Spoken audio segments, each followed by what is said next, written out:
active hip flexor stretch. So this is a great stretch when you are preparing for anything to do with the hips, but especially things like squats, hip thrust, lunges, step-ups, etc. Anything where your hip flexors, if they're tight, it can really affect the position of your pelvis. So we're going to start here in an upright position. I'm thinking about stacking my hip directly over my knee.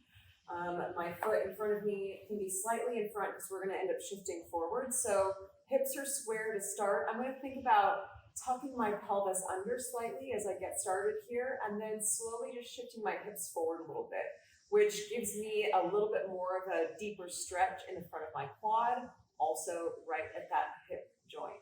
So from here, I can think about just kind of breathing, holding it for a few moments, placing my front foot further forward. I'm going to think about tucking my pelvis under, activating that back glute, sliding my hips forward. From here, I'm going to think about retucking my pelvis and slowly sliding my hips back.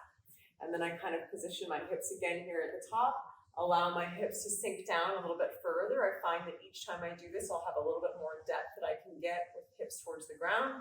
And then tucking my pelvis under slightly, shifting back.